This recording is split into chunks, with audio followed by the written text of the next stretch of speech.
آپ کا جو مزار شریف ہے وہ وہی ہے جو آپ ہم سب کو یہ سامنے دیدار اور زیارت کے لیے نظر آتا ہے.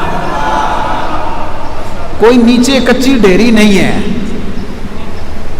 وہ الگ، یعنی بعض جگہ ایسے مزارات بنے ہوئے ہیں، لیکن حضور فیض عالم داتا گنج بخش رحمۃ اللہ علیہ کا مزار پرانوار ایسا نہیں ہے کہ نیچے کوئی الگ سیڑھیاں ہیں، کوئی الگ رستہ ہے، کوئی الگ حجرہ ہے، وہاں کوئی الگ مزار شریف ہے اور اوپر جو ہے وہ یہ دیکھنے کے لیے ہے. ایسا بالکل نہیں ہے. جس کی آپ اور ہم سب غلام زیارت کرتے ہیں وہ یہی ہے.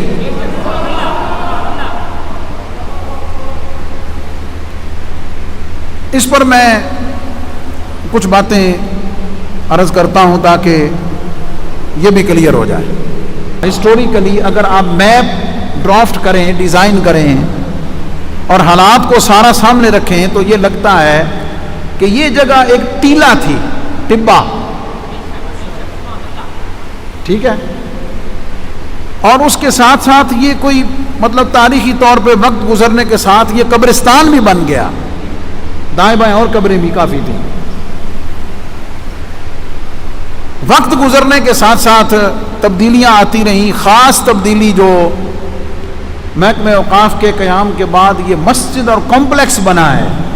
میرے پاس اس لیے ایک مضبوط بات ہے کہ محکمہ اوقاف کے اس وقت کے جو ڈائریکٹر پروجیکٹ تھے، محکمہ اوقاف نے اس پورے پروجیکٹ کے لیے جن کو ڈائریکٹر نامینیٹ کیا تھا، بشیر ملک صاحب ریٹائرڈ آفیسر ہیں، ابھی بھی ماشاءاللہ ملاقات ہے اور رہتا ہے تعارف ان سے، ہیلو ہائے. کچھ باتیں میں نے ان سے ذاتی طور پہ پوچھی تھی جنہوں نے آپ کہہ لیں کہ سرکاری طور پر اس پورے کمپلیکس کو ڈیزائن کیا، بلڈ کیا اور جن کی سرپرستی میں یہ سارا بنا ہے. یہ اعتکاف ہال، سما ہال، تو ظاہر ہے یہ دائیں بائیں وقت کے ساتھ ساتھ کھدائی کر کے یہ پورا کمپلیکس بنا لیا گیا. یہ کمپلیکس ڈیزائن ہوا تو ظاہر ہے یہ باقی ساری چیزیں کھدائی کر کے اس کے مطابق بنا دیں گی. لیکن دربار شریف کے بارے میں نے پوچھا ان سے، انہوں نے کہا کہ جناب یہ سارے کا سارا ایسے ہی ہے، صرف ہم نے چاروں طرف سے کھدائی کر کے مضبوط دیوار چاروں طرف کھڑی کر دی ہے تاکہ اس کی مضبوطی جو ہے وہ اسی طرح برقرار رہے. باقی یہ گنبد، یہ مزار شریف اسی بلندی پر، اسی اونچائی پر اسی طریقے سے ہے. اور اس کی دلیل میں ساتھ یہ دے دوں کہ دائیں بائیں اگر آپ اب بھی غلام گردش میں جائیں تو اور مزارات بھی اسی ارتھ لیول پر، زمین لیول پہ ہیں. جیسے میں نے پچھلے جمعے کو کہا تھا حضرت شیخ ہندی، شیخ لطفی کا مزار ہے. باہر چلے جائیں تو حضرت سید ابو الحسنات سید محمد احمد قادری رحمۃ اللہ تعالیٰ علیہ کا ہے، اور برآمدے میں کچھ مزارات کے نشان ہیں. تو ظاہر ہے یہ بتاتے ہیں کہ اس وقت زمین کا لیول یہی تھا. مزارات یہاں ہی بنے ہوئے ہیں، کوئی الگ نیچے نہ کوئی راستہ ہے، نہ کوئی سیڑھیاں ہیں، نہ کوئی حجرہ ہے، نہ کوئی تہہ خانہ ہے. اس پر میں نے غور کیا، میں نے پوچھا کئی لوگوں کو قریدا. ظاہر ہے میں 11 سال سے یہاں نوکری کر رہا ہوں، خدمت سر انجام دے رہا ہوں، تو اس دوران میں گائے بگائے میں نے چیزوں کو دیکھا، سنا، ٹچ کیا، میرے بھی دماغ میں تھا. یہ مشہور کیوں ہوا؟ یہ ہے میں آپ کو جو آج کے خطاب کا لب لباب ہے جو بتانا ہے. یہ مشہور کیوں ہوا کہ کچی ڈیری ہے؟ لوگ اس کا تجسس کیوں کرتے ہیں؟ کیوں پوچھتے ہیں؟ مجھے کہتے ہیں، انتظامیہ کو کہتے ہیں، آج بھی بہت سارے کیوں کہتے ہیں. میں نام لینے کی ضرورت نہیں، میں صرف بات سمجھاؤں گا آپ کو. جیسے حضور فیض عالم کی بارگاہ میں آپ ہزاروں لوگ بڑی عقیدت و محبت سے آتے ہیں، تو بے شمار لوگ اس عقیدت اور محبت کو غلط رنگ بھی دیتے ہیں اور اس کو کیش کرانے کی بھی کوشش کرتے ہیں. ایک جملہ ہے، اس پہ ذرا توجہ دیجئے گا، غور کیجئے گا. تو تاریخی طور پہ پتہ یہ چلتا ہے کہ نیچے جو مزارات ہیں اور ان میں خاص مزار حضور فیض عالم کے اس غلام مرید عاشق انگریز کا ہے جس کا نام فاروق احمد لینارڈ انگلستانی ہے، جس کا مزار شریف نیچے ہے. جو ہمارے ایڈمنسٹریشن بلاک ہے اس کی طرف ان کا مزار بنا ہوا ہے، اور ان کے ساتھ مسٹر آئیو خان ان کا مزار ہے. وہ جو مزار شریف ہے آپ کہہ لیں کہ حضور فیض عالم کا جو مزار شریف ہے اس سے تھوڑا سا اگر ہم اس کا سکیچ بنائیں تو مغربی جانب رائٹ سائڈ پہ ہو کر وہ مزار بالکل نیچے جا کے بنتا ہے، اس جگہ پہ جا کے بنتا ہے.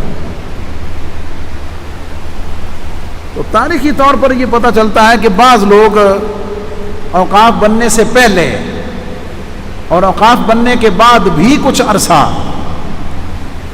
جا کر یہ کہتے تھے کہ جناب آئیں ہم آپ کو کچی ڈیری کی زیارت کراتے ہیں، حضور فیض عالم کی اس اصل قبر کی زیارت کراتے ہیں۔ وہ گھما پھرا کے اس رستے سے لے کر رات کے اندھیرے میں جا کر وہ اس کی طرف اشارہ کر کے وہ بتاتے تھے حجرہ بھی ہے وہاں بنا ہوا، اب دروازہ بھی وہاں لگا ہوا ہے، 2 مزارات بھی وہاں بنے ہوئے ہیں، اس کی طرف وہ اشارہ کر کے بتاتے تھے کہ جناب یہ داتا صاحب کا۔ ظاہر ہے جس نے پہلے دیکھا نہیں ہے، جو پہلے آیا نہیں ہے، جس کو اس بارے میں علم نہیں ہے، اور وہ جتنا گھوم پھر کے چکر لگا کے اور اوپر اگر غور کریں تو بالکل ساتھ بنتا ہے مغربی طرف، تو اگر توجہ نہ کی جائے، پہلی دفعہ بندہ آیا ہو اور عقیدت و محبت کے سمندر میں غرق ہو، تو وہ یہی سمجھے گا کہ اچھا یہ حجرہ بھی ہے، نیچے رستہ بھی ہے، اور یہ شاید داتا صاحب رحمۃ اللہ علیہ کا اصل مزار ہے، حالانکہ وہ مزار شریف حضور فیض عالم کا نہیں، وہ اس انگریز مسلمان کا ہے، جس کے بارے میں آپ نے علماء سے بھی سنا، ایک دفعہ میں نے بھی بیان کیا تھا، ان کی مشہور کرامت بھی ہے۔ تو موضوع کی بات یہ ہے کہ لوگ ان کے مزار کی طرف لے جا کے اس وقت، پھر بعد میں اب اس کے اوپر تختی بھی لگ گئی ہے، کوئی سمجھدار ہوگا تو پڑھ لے گا کہ یہ مزار کس کا ہے، تو وہاں سے ایک ہسٹوریکلی تاریخی طور پر ایک کنفیوژن کریٹ ہوئی لوگوں میں کہ شاید مزار شریف کو نیچے ہے یا کوئی الگ ہے، جس کی وجہ سے لوگ کنفیوز ہوتے ہیں۔ ایسی قطعاً کوئی بات نہیں ہے، ایسی قطعاً کوئی بات نہیں ہے، اور پورے یقین کے ساتھ، پوری استقامت کے ساتھ اور پورے اسی وثوق کے ساتھ اسی مزار شریف پر غلامان گنج بخش، غلامان مصطفیٰ صلی اللہ علیہ وسلم حاضری دیں، اللہ رب العزت کی بارگاہ میں دعا کریں حضور فیض عالم کے وسیلہ آپ کے صدقہ سے، اور فیوز و برکات خواجہ اجمیری نے بھی اس یہیں سے پائے، بابا فرید نے بھی یہیں سے پائے، اور آج تک آنے والے سارے غلاموں نے بھی اسی طرح پائے۔